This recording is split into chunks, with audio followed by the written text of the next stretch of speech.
Thanks for being here. Subscribe to Cheating Stories Best, so you don't miss new stories. The wife decided to dance on the dance floor, but with whom? Today's story with a similar plot. Enjoy watching it. It was like my normal Saturday.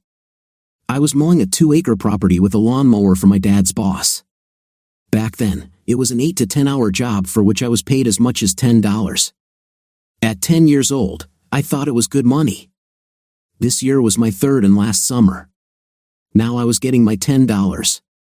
The boss's wife said I was too old. My father even paid for gas. It took me years before I realized why the boss's daughter, who was about my age, would often come out of the house, sit on a chair on the patio, and watch me work.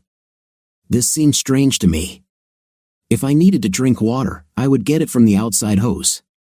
I never knew her name and never asked. Like my father, I was a hard worker, and she was considered a member of the upper class. Her father's house was built on Snob Hill, where all the rich families lived. When I finished, I knocked on the back door, and one of the kitchen workers called my father to take me home. The following Monday, when my father returned home, he always had money for the work I had done.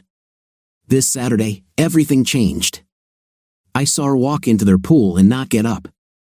I ran into the area, dove into the pool fully clothed, and pulled her out.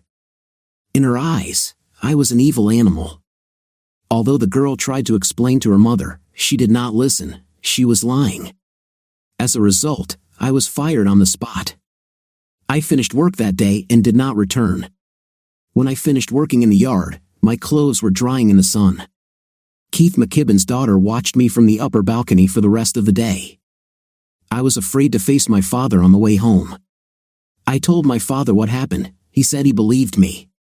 Keith McKibben's wife, he said, was just looking for an excuse to get rid of me. She has mental problems and never leaves the house, my father said. As a result, her husband Keith had to do everything.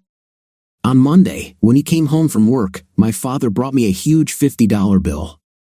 This was the first time I saw one in my life at 13. I thought I was rich. When I asked him why, my father said it was a bonus from his boss for saving his daughter's life.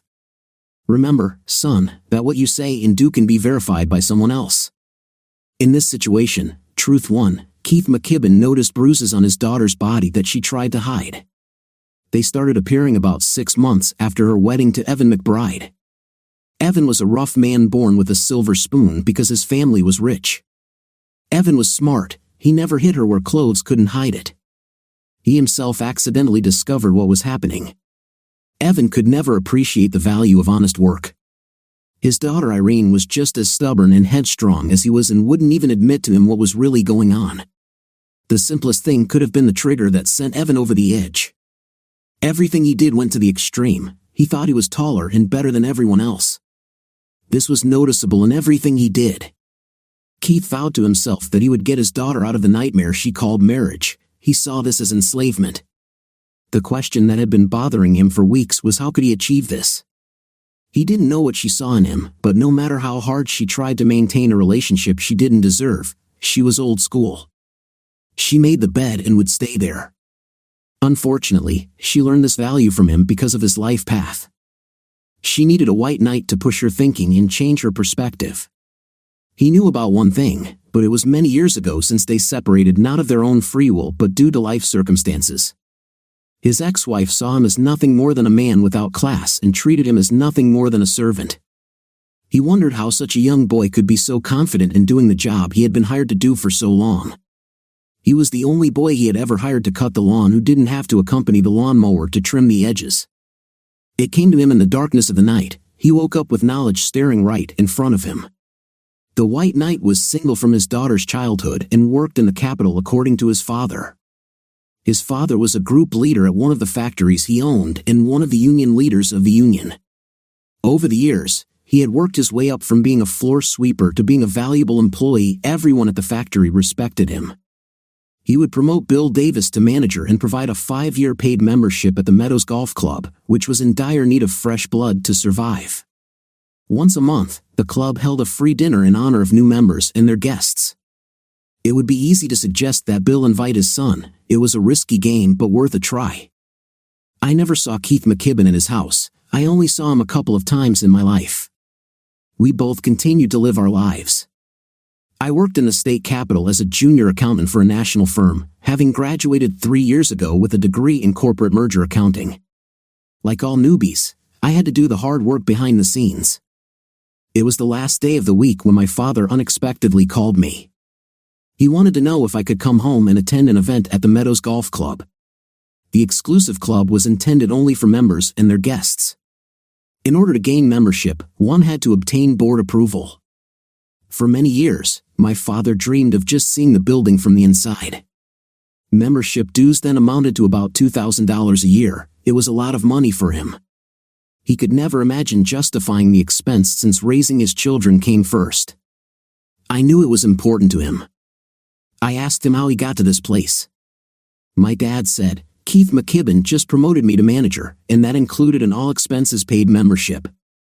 Tomorrow at 7 o'clock in the evening at the club's restaurant, Mom and Dad are waiting for a welcome dinner for new members and their guests.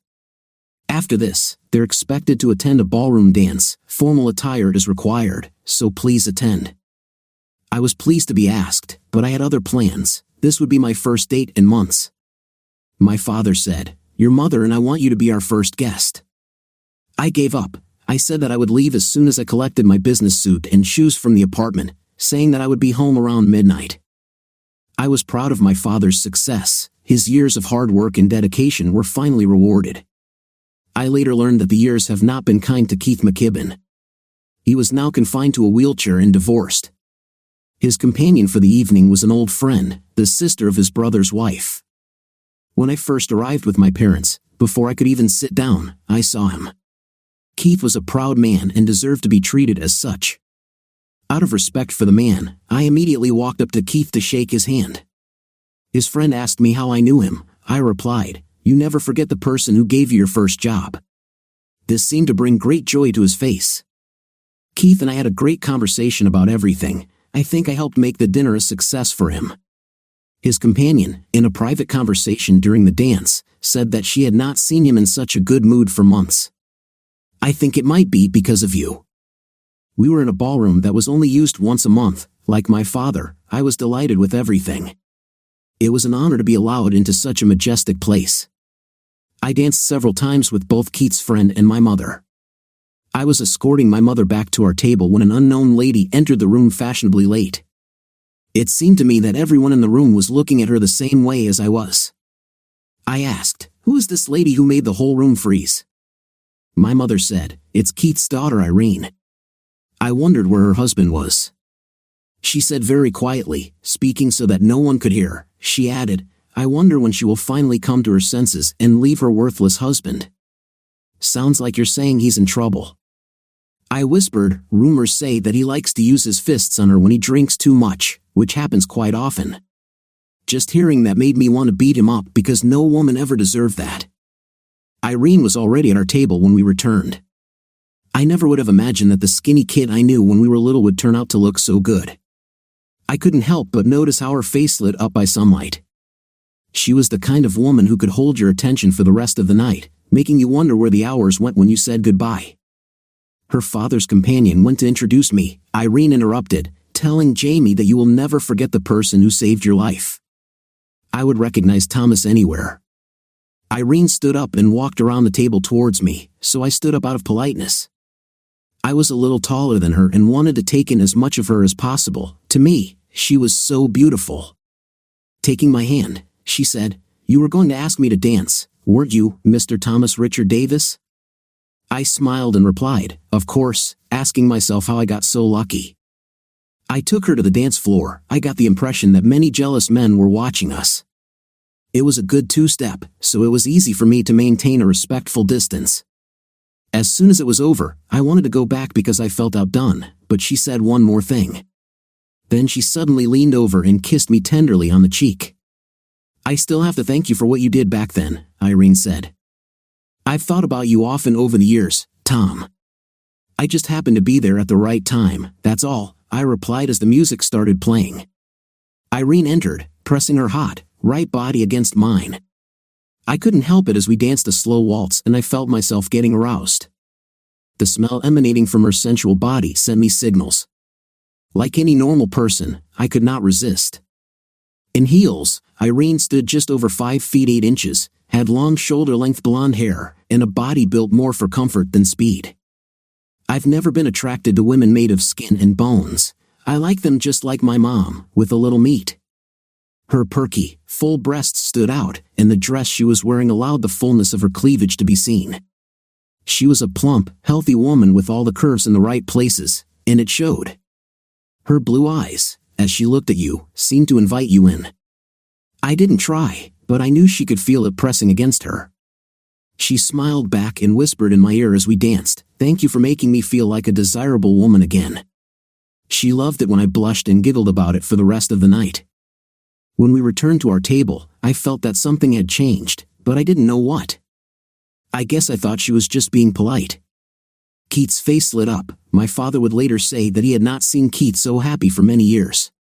During the group's first break, Irene explained how I saved her life when we were little and was rewarded for it. When her mother fired me because she thought I was attacking her, it appears Keith's ex-wife developed a fear of men and then divorced him when she decided she was going to become a nun. Last year, I started going through teenage puberty, and that's why they let me go. I became too big in her eyes. From then on, it was just him and his daughter. Irene and I talked a little about what I do in life. She asked if I was married. I replied that not yet. I just haven't found the right one yet and haven't been seriously looking. I talked about my degree and that I work for a corporate accounting firm. Irene said it was nice to have an honest conversation with someone who treated her as an equal. Keith's eyes brightened, and a smile appeared on his face. I saw his thoughts turn around. For some reason, he seemed interested in our developing relationship. Now I'm the CEO of the board of directors that runs this place. Our controller is retiring in 3 months. Could you please send us your resume? Keith asked. Sure, of course, I said, guessing he was just being polite. As long as I can tour the place to see what I can apply for. Why? Keith asked curiously. By looking at the little things underneath the glamour, I will have a clear picture of what is wrong and what is right in the whole operation. Before I move on to anything new, I need to come to an understanding of a few things, I answered. I won't do anything blindly. I learned this the hard way mowing a 2-acre plot for almost 3 years. This caused Keith and my father to laugh together. As soon as the music started, Irene pulled me out onto the dance floor again. I spent the rest of the night dancing with Jamie and Irene. Keith McKibben handed me his business card with his email address. I've arranged for you to have a personal tour tomorrow at 1 o'clock with one of the guards, Keith said. I spent 4 hours the next day going over the ins and outs of things. I learned that a lot of little things didn't add up. The current CFO saved on everything possible. I decided to check a few things, and fortunately, I did. I sent him my resume at his request a few weeks later, thinking I would never hear from him again. How wrong I was. One day, my boss at the company called me into his office. "Are you unhappy about something here, Thomas?" he asked. What prompted this question? I asked. I received a phone call about you from Keith McKibben, asking about you. He asked a lot of questions during our hour-long conversation. What does it all mean? Asked my boss. I spent the next half hour in his office explaining my connection to my father and his family. Well, I checked on Keith McKibben. He's an important man who owns his own steel company. His 5 plants run 3 shifts. Thanks to the president's favorable view of the steel industry, he's expanding to 6. Most of the people he checked personally later found out that he's already decided to hire them, my boss said. Be prepared for the offer that will soon follow and give it serious consideration. Those who have gone to work for his company have had very successful careers because he is very dedicated to his employees. Based on what I knew, I began to learn everything that could go into running a golf club. I was surprised how little I actually knew. A friend of a friend's grandfather was a major figure in golf, and he told me to talk to him. He made me talk directly to him, and I enjoyed talking to him. We burned telephone lines several nights. There wasn't a question he wouldn't answer. Keith's offer came a couple of weeks later. My boss was right. I'd be stupid not to consider it.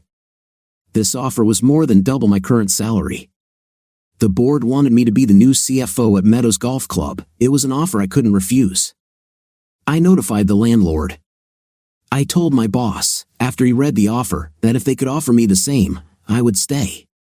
He didn't even say anything. I saw the expression on his face.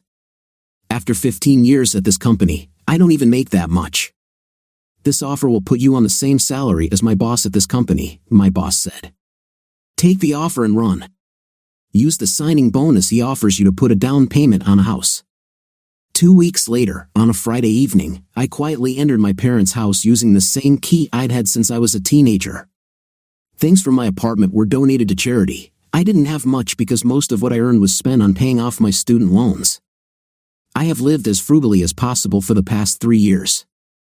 As a result, my student debt was quickly paid off.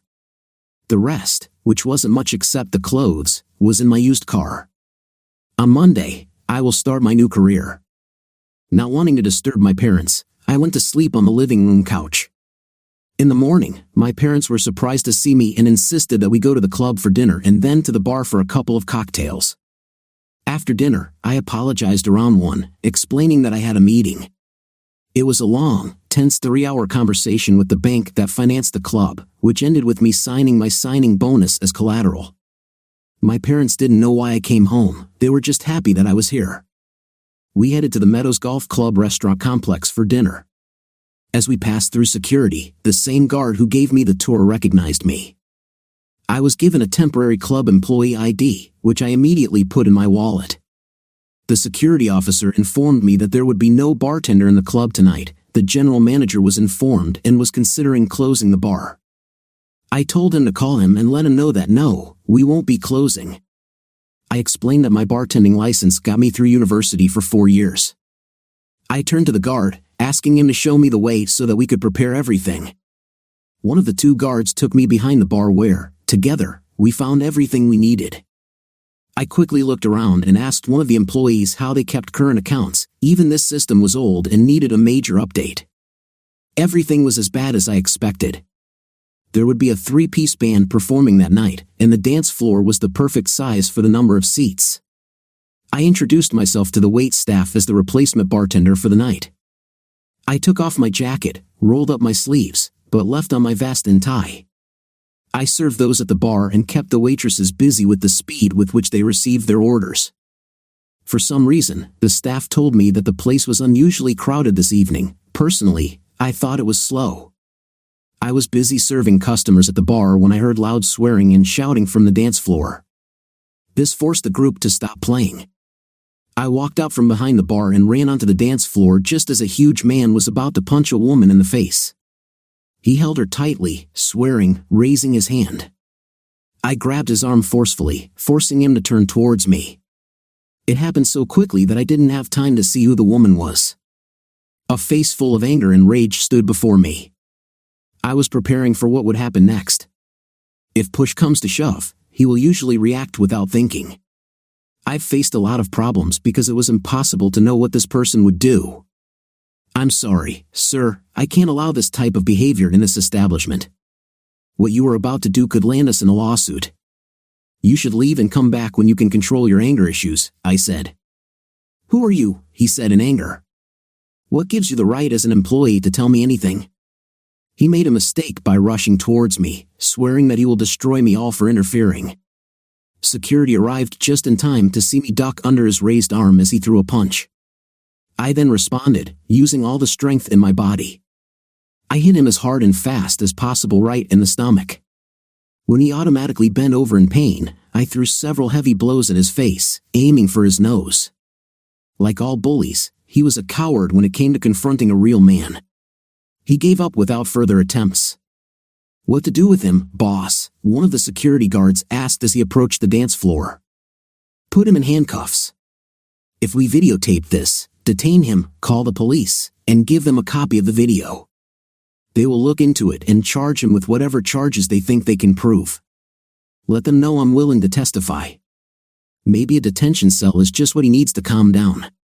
Write an official report on this incident. That way, if he is a member of the club, the board can seriously consider expelling him permanently.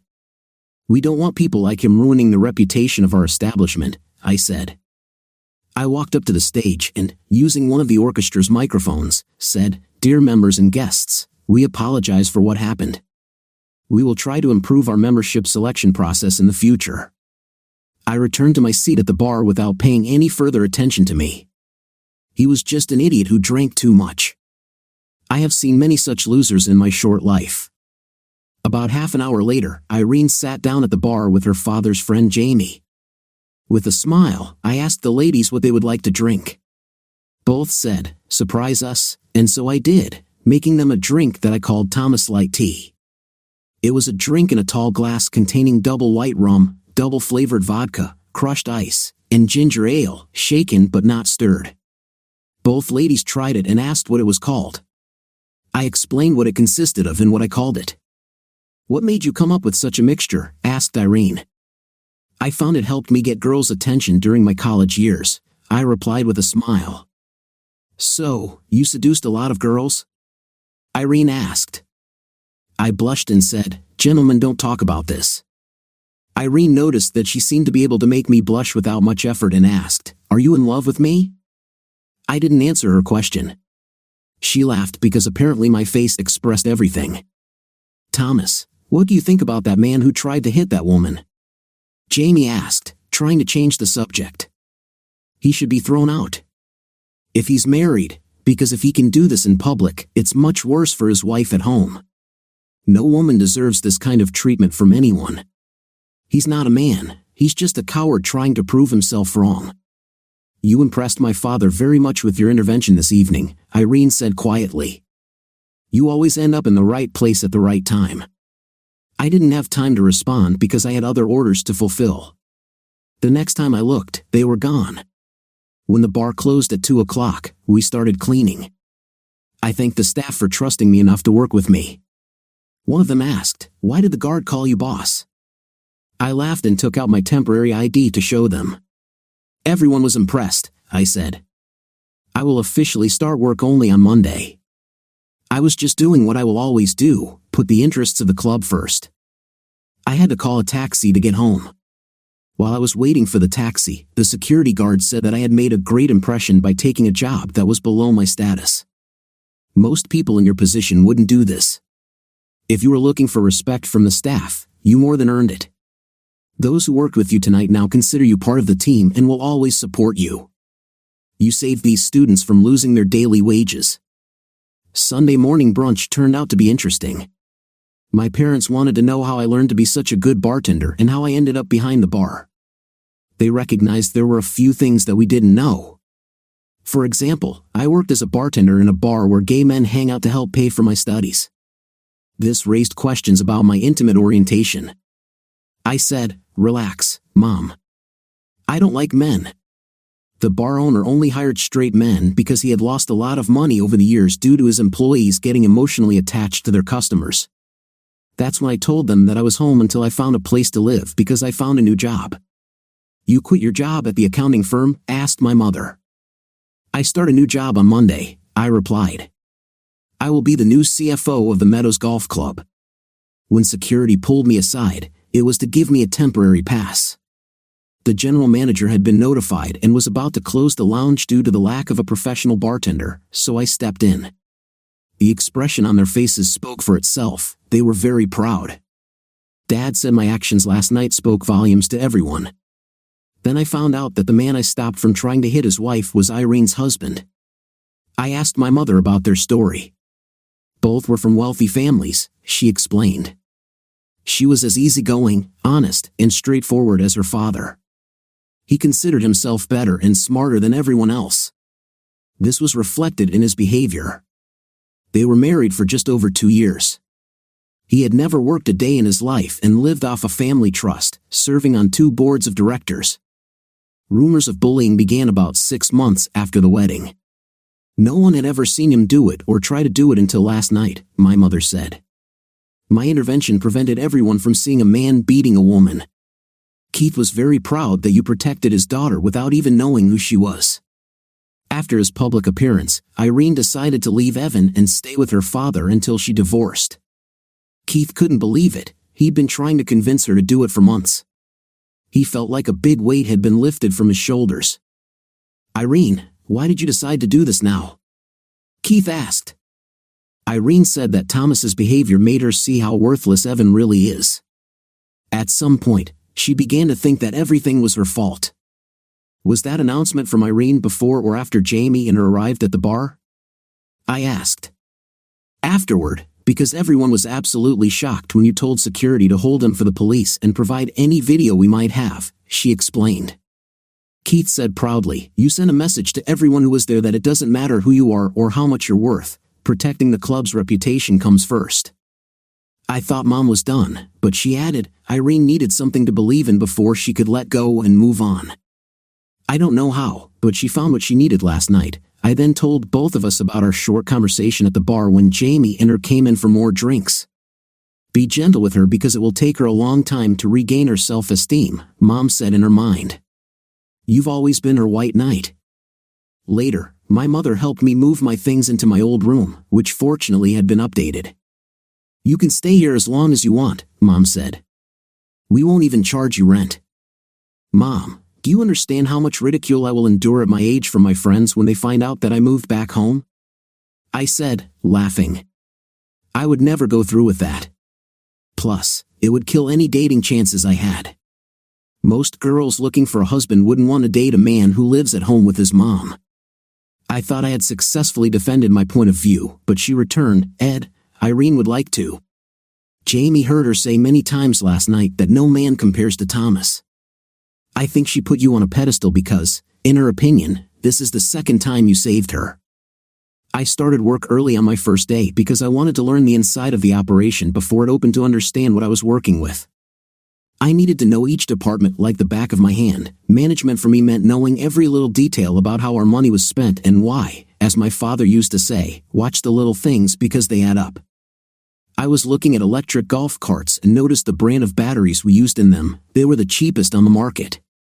Although the machines themselves were first class, this gave me good insight into the working methods of the person I was replacing. For him, only appearance was important, provided that it cost as little as possible. This explained to me why there had been no growth in this organization for many years. The only reason the bank was still involved was because of the value of the land. I asked the golf shop manager, how many times a week do we have to go out to replace cars due to battery failure? He said, about 3 times a day or more often because charging takes so long. When we had to do this, we had to close the store because he was involved in training. As a result, the retail outlet did not perform as well as it could have. Do you have the phone number and contact person for our battery supplier? I asked. He went and printed it out. About half an hour later, I told them, new batteries are on the way. They will take the old ones after installing the new ones and add their cost to our bill. These batteries will recharge in 6 hours but can last for days before the next charge. He seemed skeptical, I said. I'm the new CFO. Let everyone know that this store will now be open during regular hours. Also, any suggestions you have that would help increase the sales and efficiency of this store as a standalone business, let me know and explain why. If you can convince me, we'll give it a try. The expression on his face showed complete surprise. I knew he would do whatever it took to make what was under his control better than it had ever been. Every person who worked wanted to feel proud of their work. My next stop was the gardeners to find out what kind of fertilizer we use, and I found the same thing. What we had available was crap. By the time I finished talking to the person in charge, a sincere smile appeared on his face. After 3 months, the lawns will be significantly improved. We have also created a blade sharpening and equipment maintenance schedule. I approved his request to hire 2 more full-time employees. Did you know, Mr. Gid Davis, that the club owns enough land to build a second 18-hole golf course? He said. No, I didn't know, but now I do, I answered. Now we need to find the money to develop it. Let's start by making the first 18 holes the best in the state. The gardener knew what I meant because we had just agreed on changes. I gave him a serious challenge. He knew it from our conversation. My last stop before heading to the office was with the chef of our restaurant. I suggested that he open for lunch and develop new dishes for a completely new menu. He was stunned that I wanted him to do this. I challenged him again. Do you buy locally whenever possible? If not, then you have my permission to do so. I reminded him that the cost of preparing the dish had to be multiplied by 3 in order for us to stay in the black. This showed him that I knew what I was talking about. He wanted a large smoke for pork, chicken, and beef. I told him to choose a model and find us the best price. Bring it to the office for review and we'll get it done. He put me to the test that same day. When I left, the order had already been placed and was on its way. I realized that he had been dreaming about this for months. For him, it was a dream come true. I knew I had won over the chef by giving him a reason to start believing in me. I walked into the office, and the outgoing controller told me, "We are in the red, and the bank needs changes." I know. Keith told me this over 2 weeks ago. I have been in touch with the bank all this time. He introduced me to his staff. I asked them, which of you knew the board member's wife best? One woman about my mother's age said, I did. I told her to follow me, as I led her to my new office. My name is Susan Colbert, Mr. Davis, she said. Susan, please call me Tom, I said. I want you to organize a dinner this Friday for all the ladies, you and me. Notify the chef to serve us. Tell him we want to be his guinea pigs for some of his new dishes. Let the ladies know that the meeting is scheduled so we can start planning regular ladies' events. They will have to tell us what they want and what they consider necessary. It's time to bring this club into the modern age. Who will be responsible for organizing these events? Art Titty asked Susan. You, I said. I'll get started on that right away, Susan said as she walked out the door with an ecstatic face. Stopping, she turned around and said, You have no idea how long they've been waiting for this. I know all 8 will be there. I told the former controller that he could start his retirement early since I had already taken over. As soon as he left the office, I called the bank and informed the manager of what had already been done. After a brief chat, I asked him to casually leak that the restaurant and lounge would be open to the public Thursday through Sunday for 6 weeks starting next week, to give the public a chance to see if they would enjoy joining the membership. I then placed a local ad in the Wednesday paper to promote the fact. On Thursday afternoon, Susan stopped by my office, and I waved her in. Everything is confirmed. All 8 will be here at 1 p.m., but I had to agree to you making them your famous Thomas ICT. Looks like a couple of ladies have already tried it and loved it. Our chef will prepare 6 new dishes, 3 for lunch and 3 for dinner, for all of us to try. Who's coming as Keith McKibben's significant other? I asked out of curiosity. His daughter Irene, of course, Susan replied. Most of the ladies arrived early. Susan and I carried trays of Thomas ICT. Irene, of course, came last. God, how she looked and she knew it. It seemed like I had betrayed my interest in her by staring at her for too long. I heard someone say that they hadn't seen Irene smile like that in months. The chef brought out his first course and presented it to us. The ladies were delighted to be treated so royally. While they ate lunch, he took the time to explain what was included in each dish and what the retail price would be. The ladies loved the freshness, uniqueness, and presentation of each dish. Each was discussed with the chef, who beamed with pride. One of the ladies asked, "Why has this not been done sooner?" To which the chef replied, "The previous supervisor did not believe or support the change. Thank God we now have someone who does." Then we got down to business. By the end of the 3-hour meeting, the ladies were delighted. Firstly, we will double the number of dances in the ballroom. Secondly, we will offer it for rent for weddings and use kitchen staff for service if required. The ladies now had to form a decoration committee and plan themed events for the ballroom. I will present their proposal to the council to build a facility that would allow tennis courts to be used year-round but open during the summer. This way, we can justify hiring a tennis professional. We'll set aside one of the private rooms for football widows on Sunday while their spouses watch the game in the lounge. The ladies will have to come up with a new design for this. The last thing I did was a complete surprise to the ladies. I told them I'd like each of them to invite 3 people they thought would want to see the place for the first time and invited them to try one of the new lunch menu items next Wednesday for free. Before the ladies left, I had to take another round of iced teas, Susan said when we made them. I haven't seen them this excited in years. Is it possible to get council approval for all these changes? Between you and me, the only way I agreed to take this position was if I could make changes to make this place desirable again. It took the council 3 days to agree, I said. Susan, I want you to find a bartender who can fit her schedule around these women's events we're planning. When you organize your first big event, I want to bring a special surprise, I said. After Susan brought the ladies fresh drinks, I left them alone back in the lounge. I compiled the bill for the total cost of the afternoon's activities, wrote on it so that it could be credited towards advertising and marketing. I did this so that each department could be allocated their sales and reflect the profit they were expected to earn. I had just finished when I noticed Irene standing there looking at me. Dad said you would come back to breathe new life into this club, Irene said. Professional and gee, I'm so happy with Alpha that I haven't been for many months. He began bringing in new lines of equipment, new golf bags, and all the accessories, including shoes and clothing. He's already setting up the fitting room. I heard you told him to choose the best. Also, a gardener. Is it true that you are going to add a second 18-hole course within 2 years?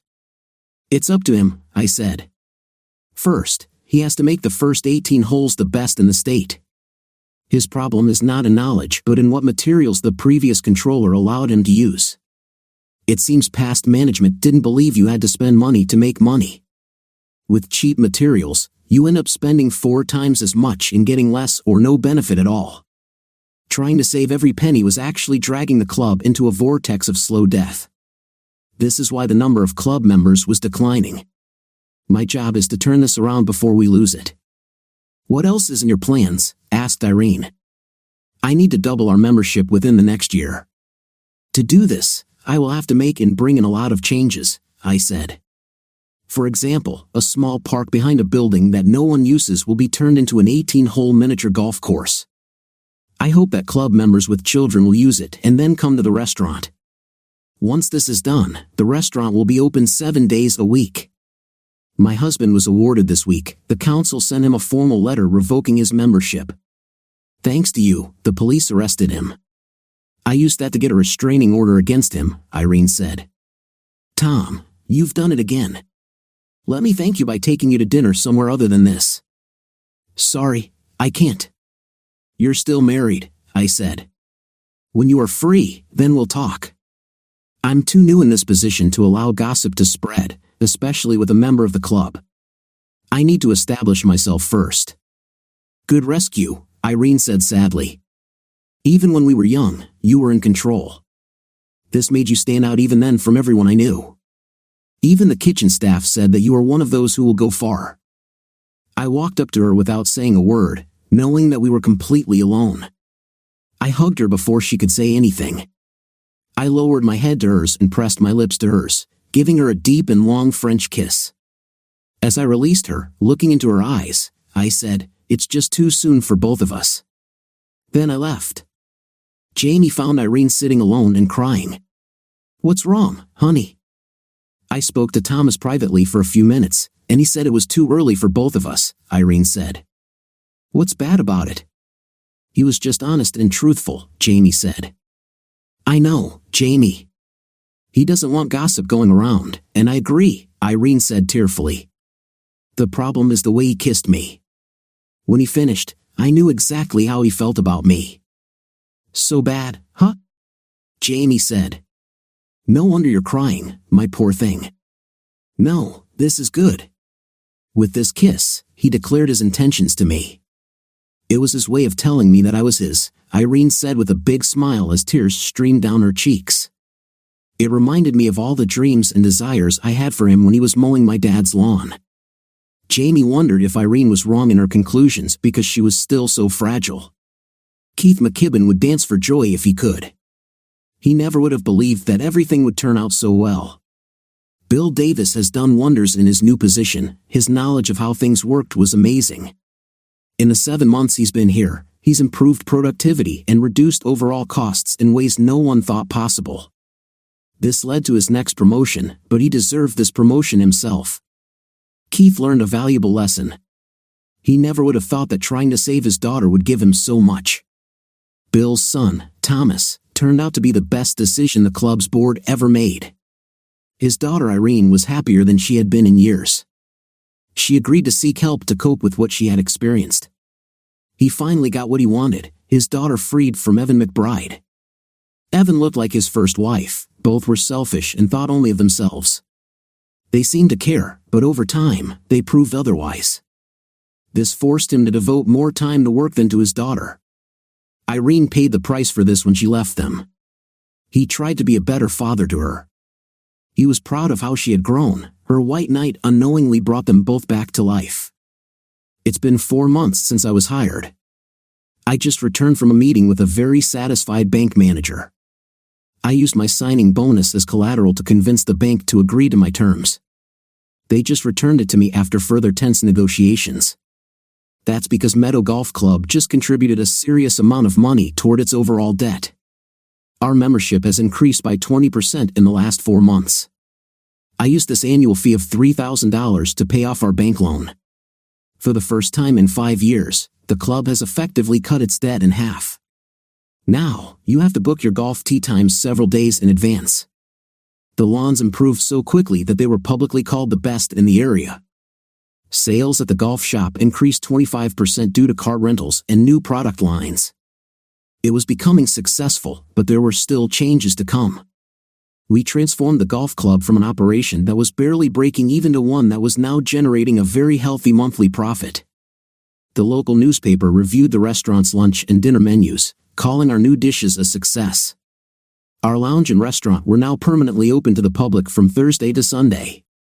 The growth in food and beverage sales has been fantastic. As a result, requests for new memberships have been stable. Some university employees joined, which added to our authority. Thomas iced tea was now the most popular women's drink. When a woman ordered it, everyone knew what she wanted.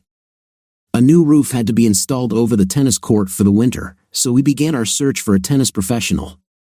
Our new mini golf has become a family attraction, as has our community pool.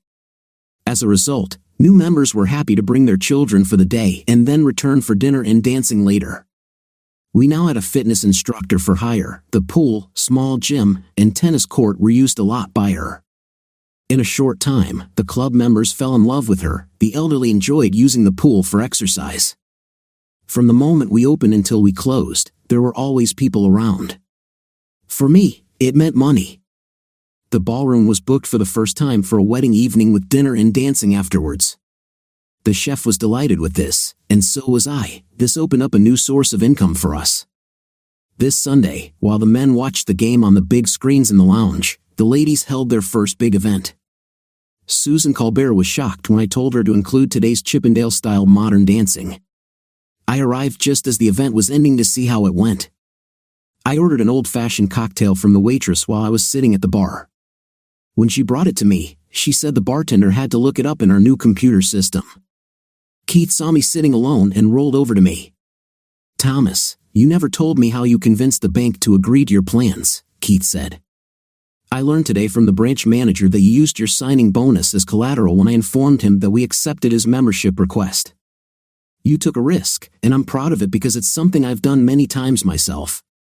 Then I think you should know that he is blocked again for the future of the club using it. We secured funding for a second 18-hole course. I know Arnold Palmer's grandson and got his help to have his grandfather design it." You could tell Keith was amazed and very excited. Keith added that I had put together something he thought was impossible. "The board has already approved a huge raise for me that will start on the 1st of next month," Keith added. "I can't imagine what a blessing I have been to the club and to him personally." "How soon will we start expanding?" asked Keith. "I'll let you know after I've talked to you." "Hell, above it all," I answered. A few minutes later, Jamie and Irene entered. Irene automatically sat next to me, snuggling as close as possible, both their faces lit up. She put her hand in mine under the table, and I didn't pull it away. Irene made it clear in her own way that she was very pleased. Keith and I learned that the first women's event was considered a success by everyone involved. I gave all the credit to Susan. "Oh no, you won't," Jamie said. "Susan told us that you were the one who ordered the dancers. They became the hit of the day. This will be talked about for weeks." There were more than 40 of us who took part in the event. Everyone agrees it was worth the money. Irene said, "The way everything was organized kept us all in a state of excitement. We didn't understand why we would put our names in the hat until 3 names were pulled for a complete head-to-toe transformation. Their transformations were amazing. Everyone agreed that these three had never looked so good. Their three husbands are in for an exciting evening. Each of them was shocked to learn that there would be no additional charge for this, and they went home in new outfits. The food the chef prepared for us was great. It was obvious that it was created for female taste. "I think we all overate," Jamie said.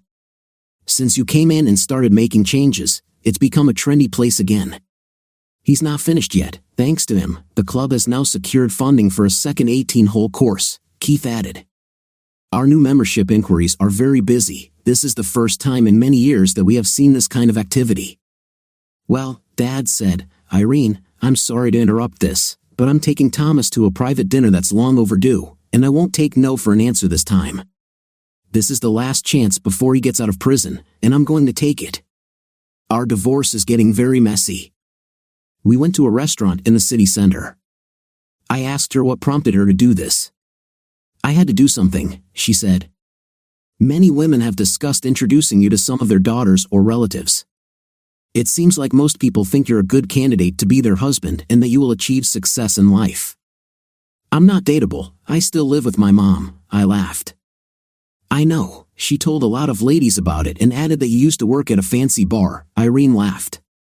"I'll kill her when I get home," I said seriously. "No need. I told everyone that we were dating," Irene replied. "If they want to marry you, they will have to go through me." My announcement surprised everyone, so expect a lot of questions from your mom. She's very excited about us being together. I returned home around 11 at night. My mom was too excited to sleep. She had 100 questions. I didn't answer any. The only thing I said ironically before going to bed was, "Good night, Irene, I'll see you in my dreams." Monday morning, as soon as Susan arrived, she was supposed to give me a report on how everything went. There were demonstrations of fashionable clothes, hairstyles, makeup, and some special items to wear in the bedroom. While the 3 makeups were being done, 10 male dancers performed on the floor. After the big opening, the food arrived. As a group, they decided that we should do this at least once a month. The participating vendors were also very enthusiastic, as most of the items they brought in they did not take back. They decided as a group that we should have our own hair salon here. We could use the smallest meeting room for this. "Do you think we could do this?" I replied that I would check with the technical department to see how much it would cost before I could agree to it. Susan sent out word that same day that I would find a way. On Saturday night, there was a 60s-style ballroom dinner and dance. Those who came were required to wear clothing from the period. Dishes were prepared to reflect what was popular at the time. On Friday, Irene dyed her hair black, and she was going to buy me a wig. I found a suitable outfit among my father's old clothes stored in the attic. Mom washed it and ironed it. "In my opinion, I look strange," Mom said. "I look great," I said. "Yes, sure," she replied. Remember, we were teenagers back then. She convinced me. Irene attached the wig to my head. When I walked in to pick her up, Keith took some pictures of us because we looked like Sonny and Cher. I had glasses and a bandana on my head. Neither of us understood what Keith was talking about. The party went great until midnight. The event was sold out. The winners in the category of best costumes were selected. We were not one of them. Irene and I were on the dance floor when we heard an argument coming from the foyer. I ran from the dance floor as quickly as possible. By the time I got there, one of the 2 guards was lying on the floor, stabbed. The second was struggling with Irene's estranged husband, Evan. He saw me heading towards him and pushed the remaining guard away, taking his knife. He rushed towards me, shouting that I was dead. I rushed towards him, knowing that I only had one chance. I jumped, pushing off the floor and pointed my legs at his face. As he rushed towards me, we both fell hard. I got up before him and kicked him hard in the groin. When he fell, he dropped the knife, which I threw aside. The guard handed me the handcuffs, and I put them on Evan, so his hands were cuffed behind his back. This time he will serve much longer. Look at Evan, the man who brought you down twice, both times without getting a scratch, Irene said in full anger, tears streaming down her face because she knew he was coming for both of us. If I could marry him tomorrow, I would. I just realized that I've loved him since he saved my life all those years ago, and now he's doing it again. Thomas is a real man in every way compared to a piece of crap like you. I will never give up. You are facing a long prison sentence. Remember what you pushed out of your life because you needed to feel like a real man. Someone shouted that the police and ambulance were on their way. 2 hours later, we left the building. Everyone knew that Irene never left my side, even in front of the police. We went to the hospital to see how the guard was doing. His wife was there. I apologized to her for not coming sooner and informed her that he would receive his full salary until he was cleared to return to work. I told her to let me know the cost of her share of the medical care, and we would send a check to cover the cost. She was amazed that the club took such a step. We stayed with her until her husband came out of surgery. The wounds were not as deep as we thought. I thought we were all lucky. It was almost 6 in the morning when we arrived at her father's house. We were both exhausted. We sat in the living room, drinking coffee and going over the events of the night. That's when it hit her, and her tears started flowing. Her ex was going to kill me first and then her. I just held her, knowing that she needed to talk it out. It seems we fell asleep. When we woke up, fresh coffee had already been prepared and brought. A few minutes later, Keith joined us. Of course, both our parents were informed of what happened the night before. Keith called them and they were on their way. My mother brought me a change of clothes. I could use the guest room to shower and change clothes. The cook came in and asked what we wanted to eat. I ordered a bacon and cheese omelet and 2 slices of bread with butter and peanut butter. Irene said it sounded perfect for her too. We were busy eating when my parents arrived. All 3 wanted to hear my version of events. I explained everything, including our visit to the hospital. Bill, I have to say, the best hire I ever made was hiring your son to mow my lawn, Keith said. It's still bearing fruit. You should be proud of him. I know I'm proud, Dad. Enough of this heroism, Irene said. If I have my way, he will be your son-in-law for many years. Tom will always do what's right. All 3 of our parents looked at me, waiting for an answer. We still have to wait until she gets divorced, I told everyone. The expressions on all 4 faces showed that this was not what they wanted to hear. I smiled and added, because I don't condone him getting engaged.